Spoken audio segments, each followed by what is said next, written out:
कुल मिला के हमारा एक ही एजेंडा है कि हमने प्रदेश के लिए, देश के लिए काम करना है। भैया, मैंने कभी नहीं कहा कि मैं मुख्यमंत्री बनना चाहता हूँ। मुझे आज तक पार्टी ने जिस मोर्चे पर खड़ा किया, मैंने काम किया उसके ऊपर। हमें जनता की नब्ज देखनी आती है और इनको जनता की नब्ज नहीं पता।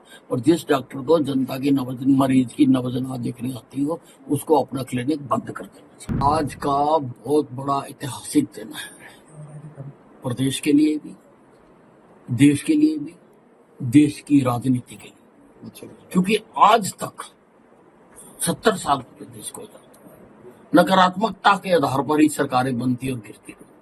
कि एक सरकार आई, उसने गलत काम किए और लोग दूसरी को ले आए, फिर उसने गलत काम करे, फिर तीसरी को ले आए। पहली बार है कि सकारात्मकता के आधार पर सरकार तीसरी बार भारतीय जनता पार्टी की प्रदेश में बनी। ये बहुत बड़ी बात है सारे देश के लिए और देश की राजनीति के लिए।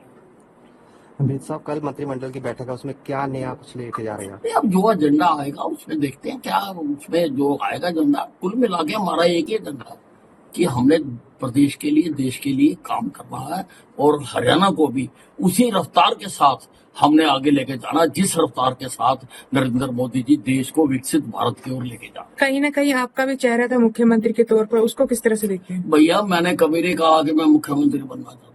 मैंने तो एक स्पष्टीकरण दिया। मेरे कार्यकर्ताओं में एक बात फैला दी गई कि भाई अनिल विज तो बनना ही नहीं चाहता, कोई जिम्मेवारी लेना नहीं चाहता। मैंने तो उसका स्पष्टीकरण दिया था केवल कि भाई, मुझे आज तक पार्टी ने जिस मोर्चे पर खड़ा किया, मैंने काम किया उसके ऊपर।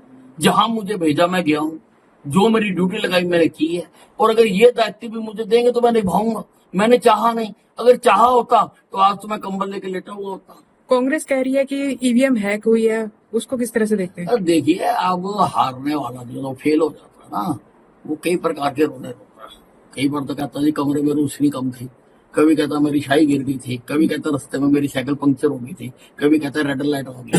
तो ये रोने के अलग अलग तरीके हैं। खास करके कांग्रेस के हुड्डा साहब को क्या मैसेज देना चाहेंगे जी? देखिए, ऐसा है, अगर मैं एक छोटा सा कार्यकर्ता, 120 दिन का चुनाव का समय था, हर मुकाम पर मैंने कहा कि तीसरी बार भारतीय जनता पार्टी बिना किसी के समर्थन के और सहयोग के सरकार बनाएगी, जो कि सच भी साबित हुआ।